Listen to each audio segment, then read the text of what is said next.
Friends, welcome to Sivasuki channel. நாம் இன்னைக்கு என்ன பண்ண போகிறோம் தெரியுங்களா?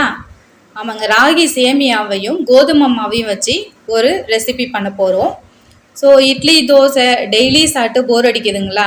ஸோ நம்ம டிஃப்ரெண்ட்டாக டேஸ்டியாக சட்டுன்னு செய்யக்கூடிய ஒரு அடை தான் செய்ய போகிறோம். ஸோ நம்ம ஹெல்த்தியான ராகி சேமியாவையும் கோதுமை மாவையும் வச்சு ஒரு அடை செஞ்சிடலாங்களா? எப்படி செய்யலான்னு பார்க்கலாங்களா? வாங்க வீடியோக்குள்ள போகலாம். ஃப்ரெண்ட்ஸ், ராகி சேமியாவும் கோதுமை மாவையும் வச்சு ஒரு டிஷ் செய்ய போறேன்னு சொல்லியிருந்தோம். ஸோ அதுக்கு தேவையான பொருட்கள் என்ன அப்படின்னு பார்த்தீங்கன்னாக்கா, ராகி சேமியா வந்துட்டு ஒரு 100 கிராம் எடுத்து தண்ணியில் ஒரு 10 நிமிஷம் ஊற வச்சு எடுத்து வச்சுருக்கோம் வடிகட்டிட்டு.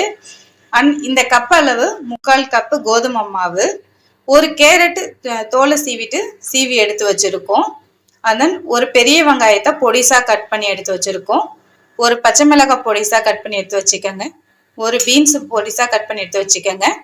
ஒரு தேக்கரண்டி ஜீரகம், ஒரு கொத்து கருவேப்பிலை, ஒரு கத்து கொத்தமல்லி அண்ட் தேவையான அளவு உப்பு. இவ்வளவுதான் தேவையான பொருட்கள். ஸோ எப்படி செய்யலாம்னு பார்க்கலாங்களா? வாங்க போலாம். ஃபர்ஸ்ட் ஒரு மிக்சிங் பவுல் எடுத்துங்க. பவுல் எடுத்துட்டு நம்ம எடுத்து வச்சிருந்த எல்லா பொருளையும் இதில் ஆட் பண்ணிடலாம். சேமியா, அந்த கோதுமை மாவு, எடுத்து வச்சிருந்த கேரட்டு, எல்லா பொருளையுமே இதில் ஆட் பண்ணிக்கலாம். ஆட் பண்ணிக்கோங்க. ஆட் பண்ணிட்டு நம்ம சேமியா வந்துட்டு ஊற வச்ச தண்ணி வந்துட்டு எடுத்து வச்சிருக்கோம். ஸோ அந்த தண்ணியை லைட்டாக போட்டு மிக்ஸ் பண்ணிக்கலாம்.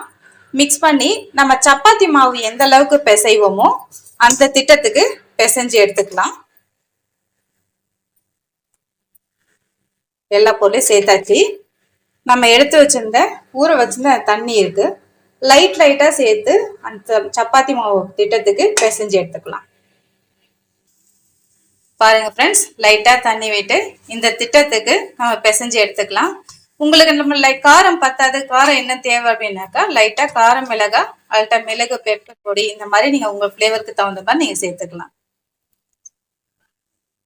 நெக்ஸ்ட் அடுப்பு பற்ற வச்சுட்டு ஒரு தோசை கல் வச்சிருங்க. வச்சுட்டு காஞ்ச பிறகு லைட்டா எண்ணெய் விட்டுக்கங்க. பாருங்க, எண்ணெய் லைட்டா காஞ்சிச்சு.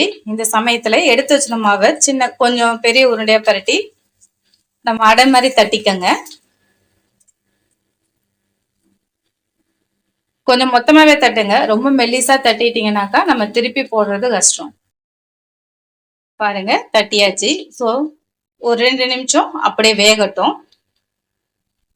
பாருங்க ஃப்ரெண்ட்ஸ், ஓரம்லாம் நல்லா செவந்து வந்துருச்சு. இந்த ஸ்டேஜில் நம்ம திருப்பிக்கலாம். பாருங்க எந்த அளவுக்கு செவந்து இருக்குன்னு சொல்லிட்டு கலர்ஃபுல்லா பாருங்க நல்லா வெந்து வந்துட்டு. ஸோ இந்த ஸ்டேஜில் நம்ம பிளேட்டுக்கு மாட்டிடலாம். இதே மாதிரியே நம்ம எடுத்து வச்சிருக்கிற மாவை தட்டி எடுத்துக்கலாம். ஃப்ரெண்ட்ஸ் பாருங்க, நம்மளுக்கு அடை ரெடி ஆயிடுச்சு. ஸோ கோதுமை மாவும் சேமியாவும் வச்சு நம்ம செய்தாச்சு.